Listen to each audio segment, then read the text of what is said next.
Pemirsa, Kementerian Pendidikan dan Kebudayaan atau Kemendikbud memberlakukan kebijakan pembelajaran jarak jauh atau PJJ.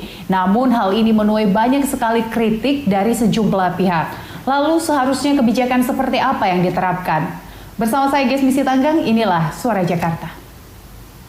Ya pemirsa, Suara Jakarta saat ini sudah terhubung dengan saya, yaitu Bapak Doni Kusumo selaku pengamat pendidikan, dan juga ada Pak Novan Harifan Palo selaku anggota DPRD fraksi Nasdem, dan ada Ibu Retno Listiarti selaku Komisioner KPAI bidang pendidikan.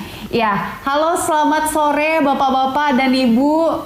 Sudah terima kasih bergabung bersama saya di Suara Jakarta. Ya, saya ke Ibu Retno terlebih dahulu ya. Ibu Retno, ini baru-baru ini kan Kemendikbud mengeluarkan kebijakan tentang PJJ.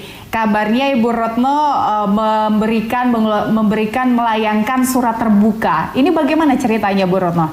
Nah, di situ sebenarnya kami mencoba untuk melakukan yang namanya rapat koordinasi itu untuk merekomendasi.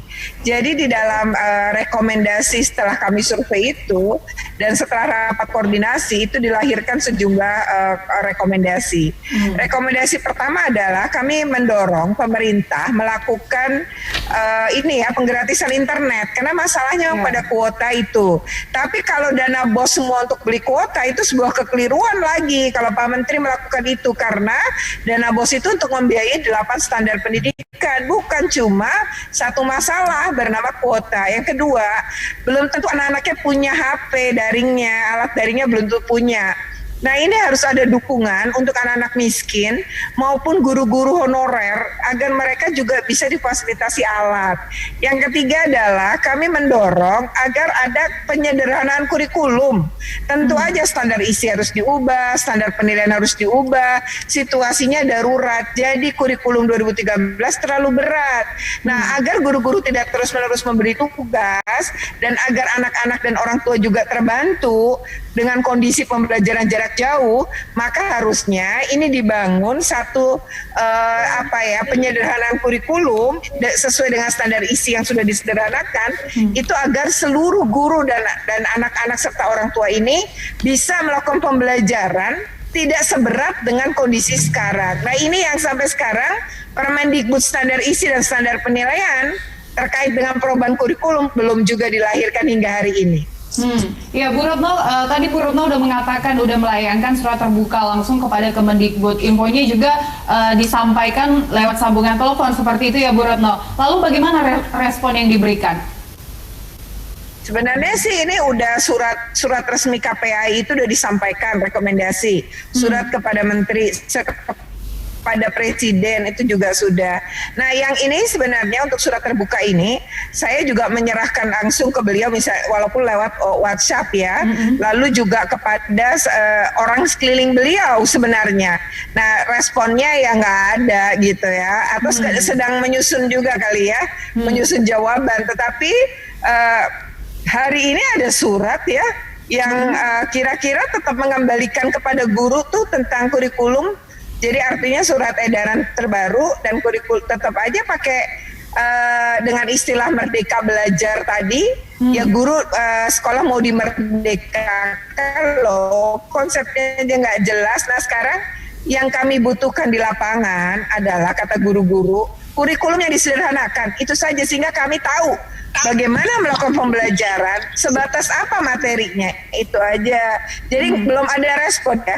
Masih sejauh ini masih belum dan masih menunggu seperti itu ya, Bu Retno. Saya beralih ke Pak Novan dulu, Bu Retno. Ya, Pak Novan, sebagai anggota DPRD, bagaimana nih Pak Novan responnya dengan kebijakan PJJ yang dikeluarkan oleh Kemendikbud?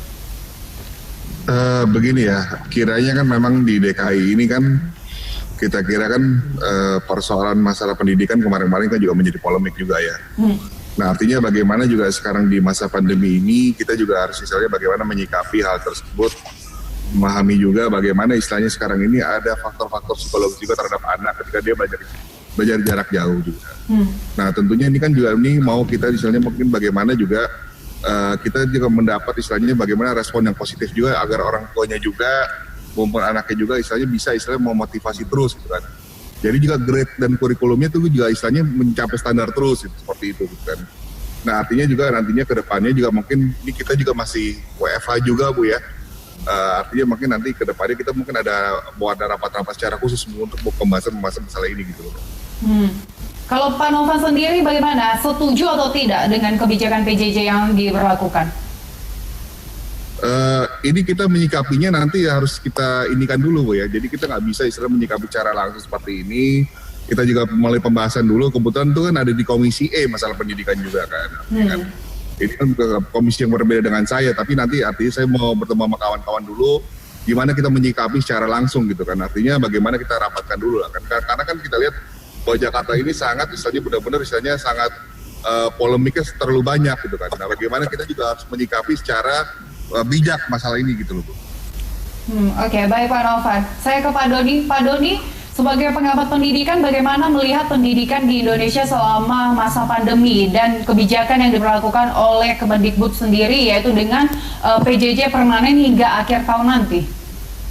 Ya, pertama-tama ini kan memang situasi khusus ya Mbak. Jadi kalau kita ingin menyimpulkan bahwa pendidikan kita efektif selama PJJ tentu saja tidak ya, artinya proses pembelajarannya untuk terutama PJJ babak pertama yang fase 1 itu lebih pada ya inovasi, kreasi, kegagapan dan uji coba saja gitu di masing-masing sekolah, masing-masing guru, belum ada orkestrasi yang bagus gitu.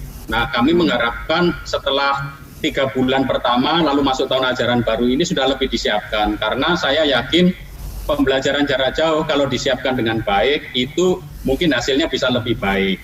Nah tentu tuntutan masyarakat itu kan macam-macam, karena kalau kita pembelajaran jarak jauh itu ada beberapa masalah, terutama masalah sarana dan prasarana infrastruktur. Dan ini terjadi bukan hanya di kota besar seperti Jakarta, tetapi juga di seluruh Indonesia. Maka panduan guideline untuk berbagai macam situasi ini yang dibutuhkan. Hari ini kan Kementerian mengeluarkan keputusan Menteri Pendidikan nomor 719 poin P tahun 2020. Nah ini tampaknya juga belum menjawab kebutuhan gitu seperti dikatakan Bu Retno tadi, karena di situ hanya dikatakan diserahkan kepada masing-masing sekolah, masing-masing guru, kemudian tidak perlu menuntaskan mata pelajaran, tetapi sebenarnya yang dibutuhkan itu adalah misalkan nih, kalau mereka yang online, bagaimana time screen-nya untuk anak-anak, berapa lama? Karena saat ini terjadi banyak modifikasi dan inovasi yang kadang-kadang kebablasan menurut saya. Karena di Jakarta, sekolah yang sudah punya platform, itu mereka melaksanakannya bahkan hampir 5 jam Mbak online. Jadi anak itu sudah masuk setengah jam 7, lalu selesai jam 2 siang gitu. Ini untuk tingkat SMA. Nah saya rasa seperti ini kan terlalu banyak. Anak terlalu berat tugasnya, maka harus dipertimbangkan kesulitan psikologis juga nanti seandainya seperti ini. Bagaimana dengan tadi kuotanya? Karena kalau online terus 5 jam itu bisa menghabiskan kuota hampir sekitar 10 giga. Dan itu harganya sangat mahal untuk orang tua. Belum lagi Bapak Ibu guru yang juga kalau mereka masih bekerja dari rumah, mengajar dari rumah, itu harus ada kuotanya juga. Sementara untuk sekolah swasta, kebanyakan mereka tidak menyediakan kuota untuk Bapak Ibu guru juga. Meskipun dana pos tadi sudah diberikan, tetapi kan itu statusnya sangat terbatas. Untuk yang di daerah lain, misalkan seperti di Papua, Nusa Tenggara Timur, mereka ini situasinya sangat berbeda. Ada yang berinovasi menggunakan radio, menggunakan TVRI, tetapi ini semua hanya mereka sendiri yang berusaha untuk memberikan layanan yang terbaik. Tetapi dari kementerian belum ada panduan guideline yang memang tegas. Untuk situasi seperti di Papua yang tidak ada listrik, nggak ada sinyal seperti apa.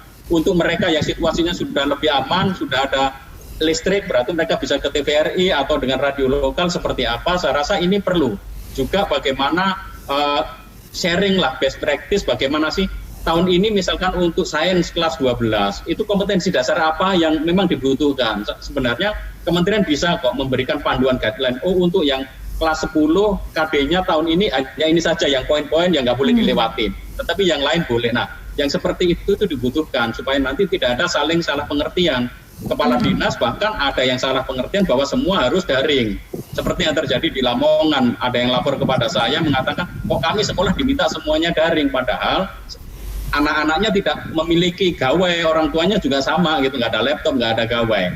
Nah yang seperti inilah yang memang harus dikomunikasikan terus-menerus, karena tidak boleh hak anak Indonesia untuk memperoleh layanan pendidikan yang berkualitas itu hilang atau berkurang ketika ada dalam situasi pandemi COVID-19. Memang saya merasa pembelajaran jarak jauh ini termasuk yang paling aman karena menghindari kontak fisik. Ya. Tetapi ini kan tidak bisa kemudian pukul rata semuanya karena memang situasinya sangat berbeda.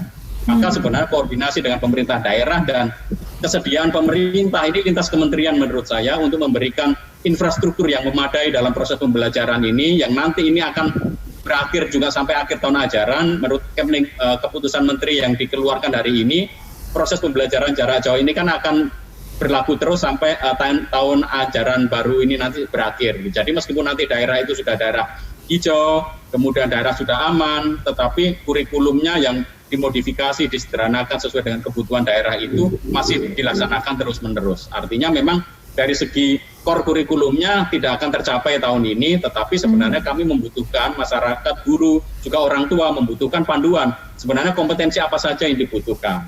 Juga termasuk nanti tantangan tentu saja untuk yang SMK ya, SMK kan harus praktek. Bagaimana ini dielaborasi dan diberi panduan supaya anak-anak yang nanti kelas akhir ini akan lulus SMK ini sungguh-sungguh punya kompetensi. Kalau tidak mereka nanti tidak akan bisa bersaing. Ini tinggal 9 bulan lagi.